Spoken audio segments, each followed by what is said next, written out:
Hey everyone, welcome to Princess of Gay. I'm your host Connie, and strap in everyone, we're in for a long one today because we are reacting to The Color Purple. This is a 2.5 hour movie. I know it's an Oprah movie. I don't really know who else is in it. And I know it has something to do with slavery, black servitude, that general kind of thing. Um, So, in other words, I'm probably going to get very upset watching this.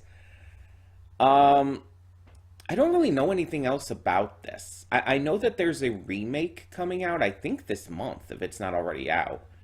A musical remake for some reason. Um, but outside of that, I don't really know like the plot of this. I've just heard of it talked about for a long time. It's supposedly a really good movie. It's based off of a book, I believe. And yeah, I've heard a lot of praise for it. I've just never seen it, never had really the opportunity to. This is a donation reward, though, for Venom. So thank you, as always, for donating. And this is one that I'm just going to say Venom has been waiting for. Um, I don't know the reason specifically. I think it might have to do something with the time of year, so maybe there's something connected with that. But yeah, I've been getting specifically asked about this one recently. So here you go, Venom. We're getting to it. Um, so yeah, I don't know what I'm getting myself into, but 2.5 hours long. I mean, I've obviously watched longer movies. I've seen Troy. I've seen the Snyder Cut of Justice League. I've watched longer, but 2.5 hours is quite a long time. So I assume this movie is going to go into a lot of depth, a lot of probably intense drama. If it is about the time of slavery and stuff, there's probably going to be quite a bit of upsetting content in it, whether through the language used or through visuals. Now, I'm not expecting something as harsh as Django Unchained here. This isn't a Tarantino movie. He tends to go very harsh in the portrayal of stuff like that. He doesn't hold back. This I don't expect to be quite like that. I expect it to be like maybe a step above The Help, something like that. Um, I don't really know. Like I don't really have like huge expectations because I don't know what to expect with this kind of movie. Um, Obviously, I have a perspective that isn't the one you will see in this kind of film. I am white, just to put it simply. Um, I don't have the kind of viewpoint that people watching this film whose um, pasts and um, ancestors and whatnot were affected by this would have. It's not my story. I can just watch it as from the perspective of someone who is not knowledgeable about this kind of stuff, who is not affected by this kind of stuff from a point of privilege. And I acknowledge that. I acknowledge it's not my story to tell, but it's something that I and many other people like me need to hear. That we need to, listen to. Because otherwise we repeat the mistakes of our past, and we don't want to do that. Racism is unfortunately still very alive in the world today, and it's something that really should have been gone like a long, long time ago. But unfortunately, humans kind of fucking suck. So we still perpetuate a cycle of hate and bigotry that I personally have always struggled with knowing how to stop.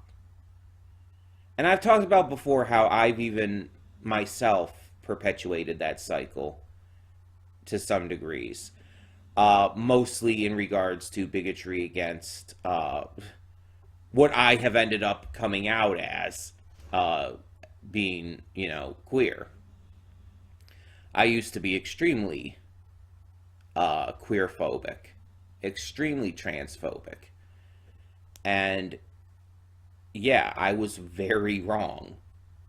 And then I discovered a lot about myself after, fixing myself. And that's the best thing I feel you can do. And I'm not just saying that to toot my own horn because I had to be led in that direction, unfortunately.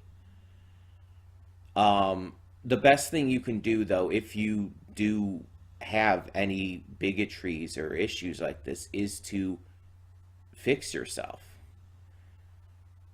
to find out what is wrong with what you are doing, and to adjust to make that change to not be a bigoted asshole anymore. It's not always super easy. A lot of times you have to get over a lot of things that you're taught, a lot of things that you're uh you know raised into believing, because these thoughts don't come from nowhere. They come from nurture, not nature. So whether it's parents or TV and internet stuff, no matter where it comes from, you have to unteach yourself that stuff. And that's not always an easy task, but it's something that needs to be done. Because there's really only two options to deal with bigotry. You either fix yourself, or you're going to be a target of people who will not stand for that shit.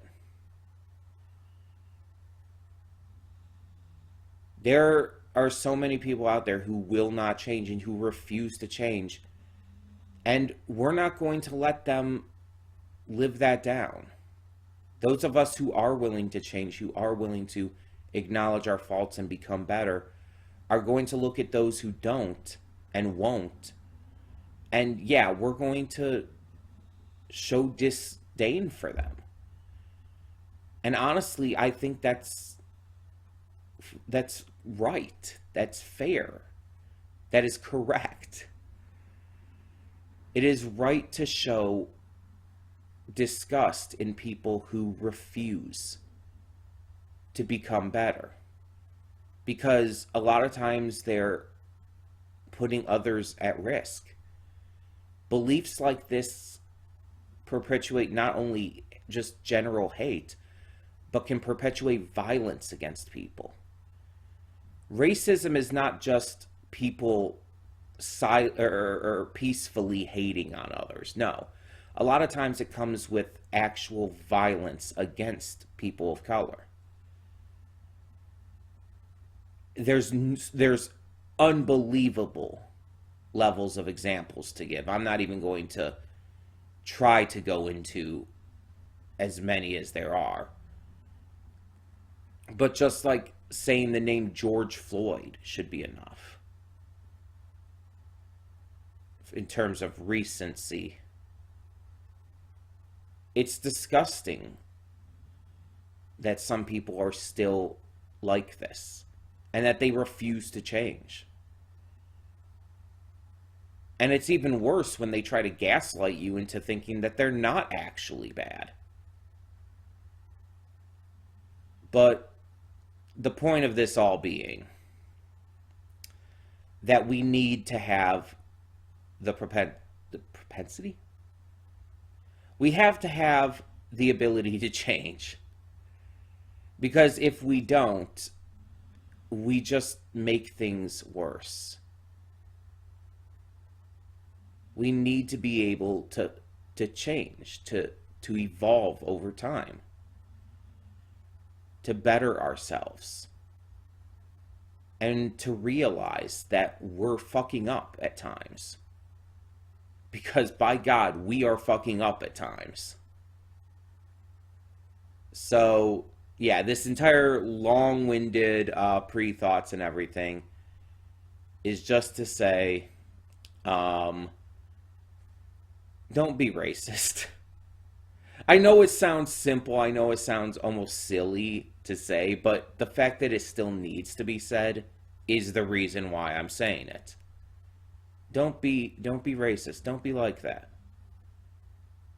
There's no fucking reason for it. It's disgusting, terrible behavior, and it just makes you look like a fucking asshole. Don't do that. Be kind, be respectful, be loving towards everyone. Unless they are like the worst of the worst people who are like whose very beliefs incite violence. Be kind to people.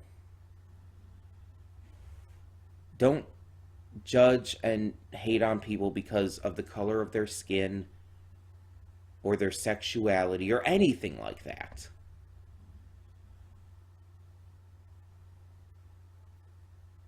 I, I'm still astounded I have to say this, but I have to say it. And I just hope in the future we can progress a lot further than we already have been. I would like to see it fixed, but it's unfortunately probably not going to happen as long as we're still human. Maybe that's the problem. Maybe we need to upgrade, become cyborgs, remove the ability to be racist from our minds. I don't know. I know that sounds dystopian. I'm making a joke. I just want you to know that. I'm making a joke. I'm not actually saying like we should like become Cybermen or something like that. Doctor Who reference for those who don't know, because I know not everybody knows Doctor Who. But anyway, sorry for these long pre-thoughts. Let's just get into the movie, because you almost forget for a second that this is about a movie. So let's get into the movie. So when the screen fades to black, pause this redirect and go to the description below.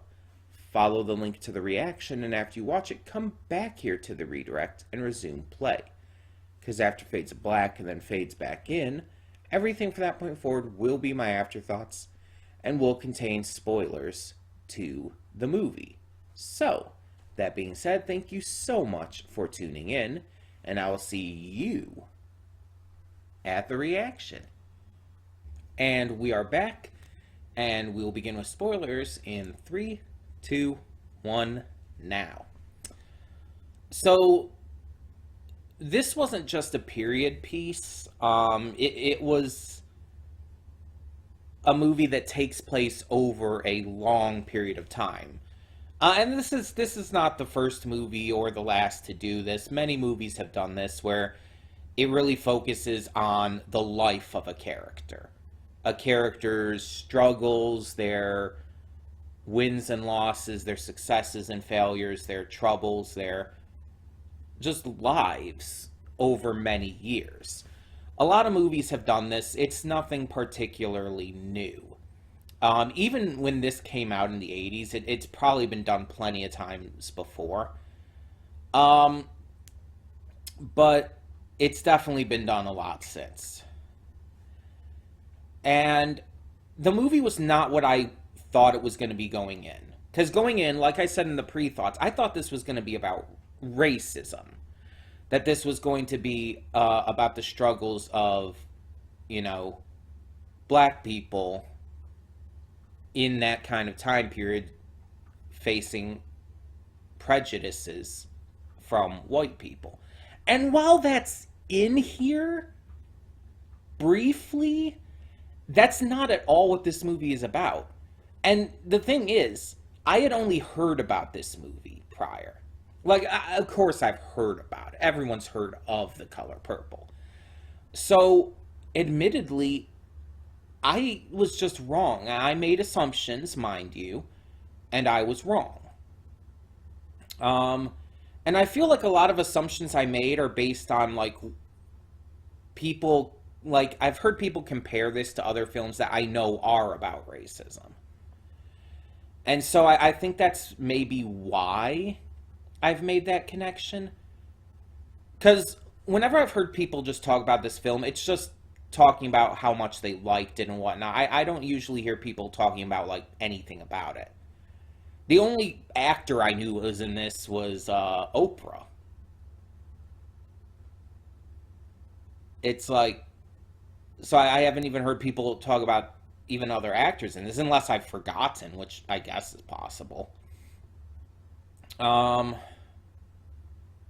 but yeah, I have never, to my knowledge, heard anyone talk about the plot of this at all. None of that was familiar to me. I didn't know about any of what was going to happen. Um, but it was certainly pretty intense emotionally. A lot of this movie was very anger inducing, especially the earlier portions. There was a lot that really was, to put it simply, pissing me off. And it's not even the movie's fault because obviously that's what they were trying to portray. Things that did really happen, the kind of stuff that did occur back in those days, and was wrong and was bad, and it was portrayed as being bad. Part of the point of this movie is showing Celie growing up and finding independence from all of that terror. She grew up with all of this pain, all of this abuse, all of this horrific treatment, and part of the big happiness she finds in the end is her finding independence, is her getting out of that situation and finally speaking up, finally telling Mr. off. Her sticking up for herself is kind of the big moment of the movie that allows her to turn her entire life around and truly become who she's meant to be. So everything that was portrayed that she was going through was meant to be seen as terrible. And again, that feels obvious, but it needs to be stated that the kind of shit she went through was evil, was wrong. And even though Albert did perform a notably good deed in the end, it does not excuse his previous actions. And I think that's why he was like watching them from afar, because he knew that he had no right to be any closer. And hey, I'm all for giving people second chances. I'm one of those people who believes anyone deserves a second chance, as long as they genuinely mean to try and better themselves. If a person who has done terrible, horrible things truly wants to become better and truly puts forth the effort to do so, I believe that that's afforded to them. They have that right. And if they can become better, then that's a good thing. Again, I've made it clear in many videos, I made it clear just today with this, that I've gone through a lot of this stuff myself. I've been a bad person in the past, and I've had to change because people forced me to realize how bad I was being. They helped me understand that I was not being good, that I was terrible in terms of bigotry and hatred and whatnot, even if I didn't understand because I was raised that way. And again, it was in different manners, of course. It wasn't so much racism as it was like, uh, to a small degree, sexism, but mostly anti queer bigotry. But the point still stands. I had to better myself. And if I wasn't given those second chances by friends and other people I knew, then I would not be where I am now.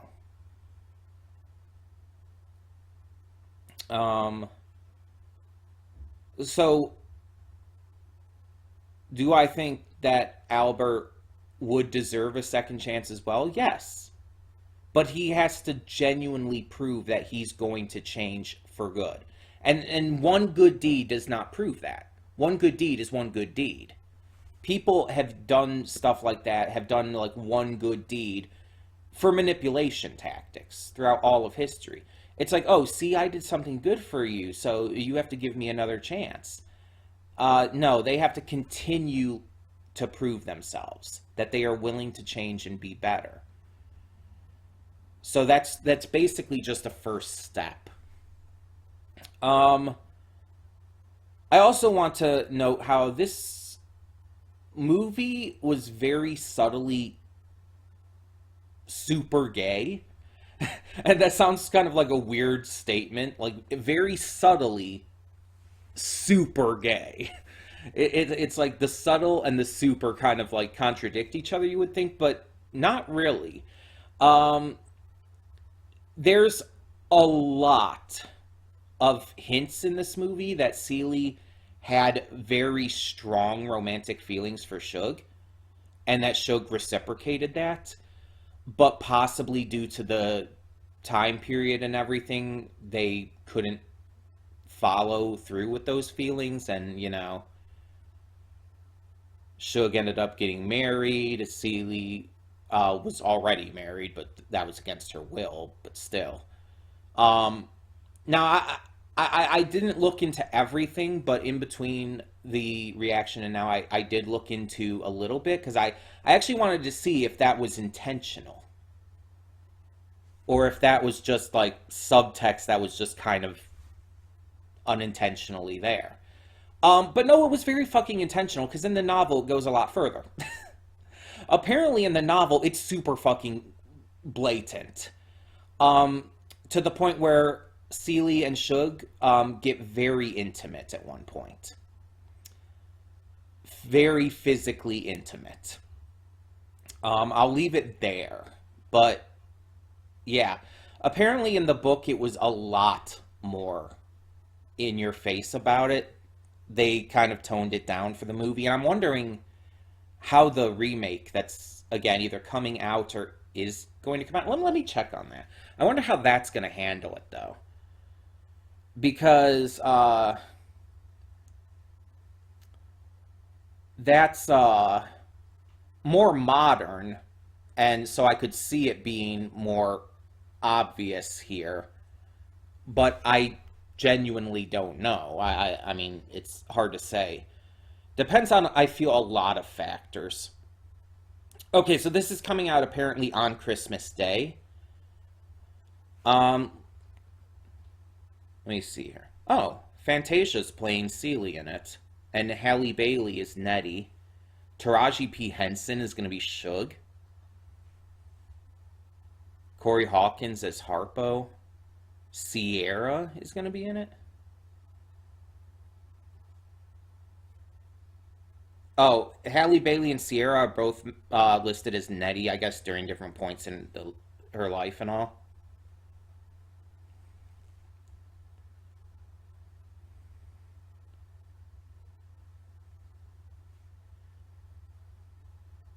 Yeah, I remember Fantasia from American Idol. Yeah, apparently this Oprah Winfrey and Steven Spielberg are producing it, so that actually has people from the original and all. So that's interesting. making it. I mean, not like cast wise. Anyone else I know here? Her, I guess just pronounced her. I guess is a singer. But she's playing Mary.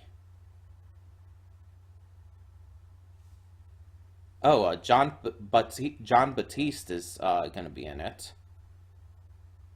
Lou Gossett Jr., David Allen Greer. Okay. Some notable names are going to be in the remake. But yeah, apparently that's coming out on Christmas Day. Though apparently was already released in London last month. Why do places do that? So technically, I could probably watch this at any time.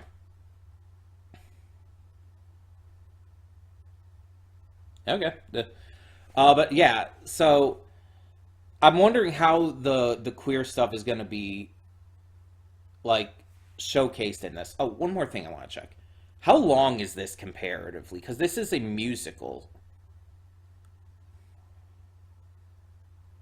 Not too different. It's 140 minutes, which is 2 hours 20. So, yeah, just like a little bit shorter, just a tiny bit shorter than this version was. The original movie version, I guess. Um, but yeah, this this movie definitely had a lot of that subtext in there. Um, it definitely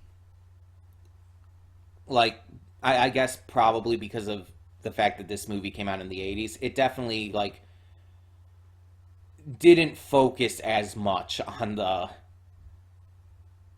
the relationship physically between the two. Again, I don't know if there's like more to it than just the one part, but I do know, like, again, from looking it up, that there is that one scene where it goes beyond just some kissing. But at least they did show that in this movie, and they did have Shug say to Celie that she loves her and everything. It still made it clear that there was something there. It toned it down for the times, I guess, and whatnot. But yeah, apparently it is a lot more blatant in the book. I think all the actors did a really good job, and I kind of like I still question. I mentioned this in the reaction. I kind of still question like if there were some like trauma therapists or whatnot on set to help the actors like deal with a lot of this. And I kind of wonder that for any kind of movie like this where there's a lot of abuse and whatnot in the script. Because again, I know it's acting and the actors know it's acting, but like if any of the actors like have gone through that kind of thing in real life, it could be very triggering for them. And even if not, it could like do a lot of damage to them anyway. Even if it's just pretend, it could end up scarring them in a lot of ways. So I'm wondering if there were like on-site therapists to help them through it. And I have to believe that like the actors also helped each other through it. Like for example with Danny Glover here, Mister. Like obviously he was extremely abusive and terrible, but I have to believe, and I really want to believe that with each with like each scene that they did and everything, like I want to believe that he would check in on Whoopi and everything to make sure she was okay. And to make sure that nothing went like too overboard in reality. At least I really hope that's the case. And I hope that they like really like had a positive working relationship like when out of character and everything. Um because I've heard horror stories about some people who were actually like abused by directors and whatnot. Shelley Duvall is probably one of the biggest examples. When she worked on The Shining, she was horrifically mistreated and abused on the set of The Shining, and was like horribly traumatized because of it. And I know that's not like I know that's not like super common, but I've also heard stories of other actors and actresses who have gone through terrible shit on set, whether from the director or other actors, or just various reasons, various uh, causes and whatnot. So I really do hope that for movies like this, there is just something there to help them through it. Um, the the movie paralleling itself between the opening and the ending with Sally and Nettie, I think was a really strong idea, because kind of the entire movie was like really building up to that moment. They got separated really early on, and they were very clearly the only ones there for each other for a long time. And yeah, both of them found others who they could rely on and care for. Nettie ended up uh, like working for, I think, uh, the family that Ceely's children had gone to, and Ceely found Shug. They both found people that they could rely on in times of stress and need. And so the parallel of having the movie end with them, you know, playing patty cake and everything, comparable to how it began, is a smart decision, because it feels like it has not only come full circle, but that Sally has found her happiness again. That she's found what she was missing this entire time, that has led to her being so miserable. Now, of course, again, other there's other reasons she was so miserable, but you know what I mean. And you see a lot of that kind of thing throughout this movie, of characters coming into their own after facing all of this abuse and trouble. You see it with uh, Oprah's character. I can't remember her name. Give me a second here. Sophia. You see it with Sophia, how she's this strong, awesome, outspoken woman, but then one bad incident, like, turns her into a very timid, quiet, submissive person. And that through Ceely speaking out against Albert, she finds her voice again as well. She finds her confidence again as well. And Mary finds her confidence through this too. You see these characters grow and fall as the movie goes on. They go through these waves of their life. Some for the better. And some have a really, really bad downfall. But deserved downfall. Like Mister. Let's talk about Albert, because he's kind of the main villain slash antagonist, whatever you want to say, of this film. Um, it's very clear that he was a victim of his upbringing. His father was absolutely horrifically terrible. And his father did not get redeemed in the end. But again, as I've stated, all the time in the past and again now, that doesn't excuse your own actions. It explains them, but it doesn't excuse them. There is a difference. Your actions are still your own. If you act on the way you were raised, that's still on you, because you're the one acting. Now, you can better yourself and get past uh, that just terrible lifestyle, and so many people have, myself included. But you have to actively make the decision to change.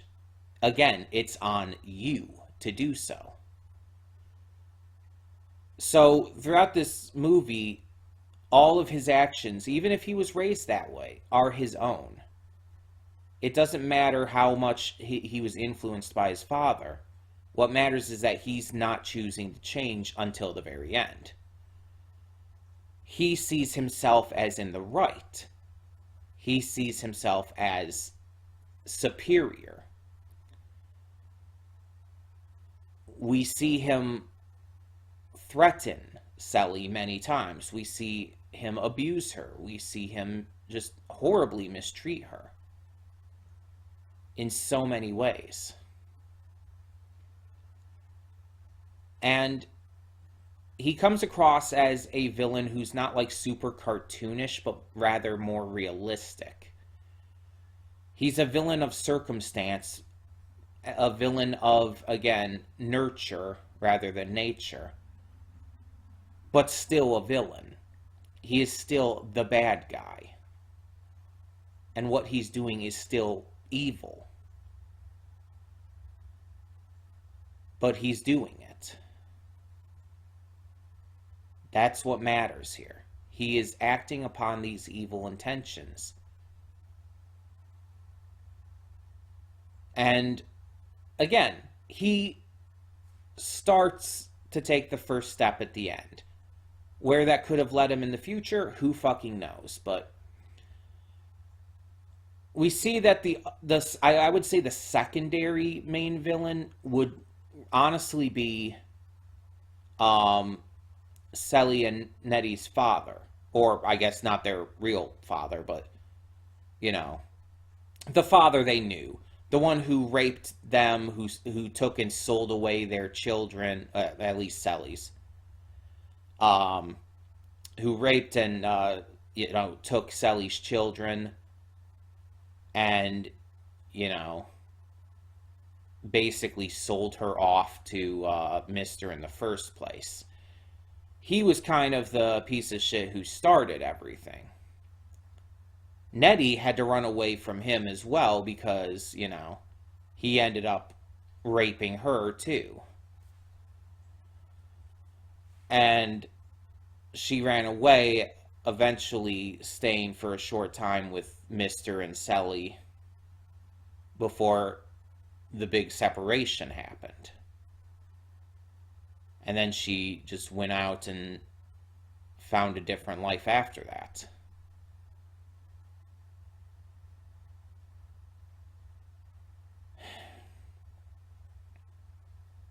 But the bastard died, so that's the positive outlook in all of that. He ended up dying, and everything that he had was left to Sally, which is a beautiful irony.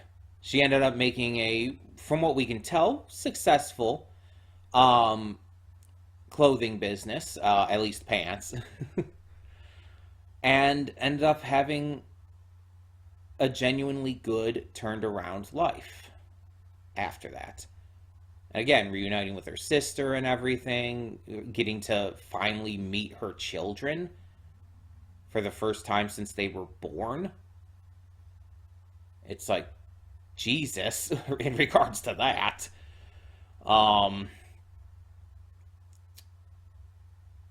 And yeah, let's talk about the emotional pull. I already mentioned how this movie was very intense, especially the early stuff where it got me very emotional, very angry.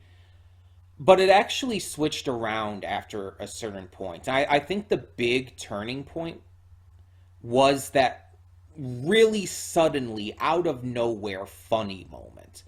Because the movie before then, like, had been very serious and very intense. And then all of a sudden, there is that, like, that one guy that, like, noped right on out of there. And it just like the tone kind of shifted from that point on. Like there started to be more lighthearted, more nice moments. There was still a lot of intensity, still a lot of terrible stuff going on that made me very emotionally upset and everything. But it kind of brought it back to a point where it's like, okay, let's add in a little humor, a little positivity, a little more fun, a little more love that's actually going to, like, just bring us down from how heavy this has been. We set things up with that early portion just to show you how terrible this all is, so that later on, when Sully gets out of it and all, we can cheer, we can have fun, we can be excited. But now let's bring in some other emotions too. Let's show a little more depth to the feeling of this film. And I think that was very smart. Having, again, just the humor at certain points, having the music, like with Suge singing and all, was fantastic. It was a good upper in terms of mood. Stuff like that just really helped me get through this, honestly. Because if this entire movie was kind of like toned in the way that that first portion was, it would have been a lot harder to sit through, and I probably would have been a lot more of a mess at the end. But by switching it up, by lightening it up, it allowed me to get through it and to enjoy it a lot more, which was very much needed. Because I don't know, I never know how it looks on screen for you guys, because I I acknowledge I am not the most emotive person, and I'm also at the same time not the best at reading emotion because of my autism. I have a very hard time telling what people are thinking. And unfortunately, the same thing goes for myself. When watching reactions back, like I'm looking at myself, I can have a hard time telling what I'm thinking if I don't know the context surrounding that part in the movie or the show or whatever else. Obviously, context helps, but if I just like were looking at just my face cam, it would be hard to tell a lot of times what I'm thinking.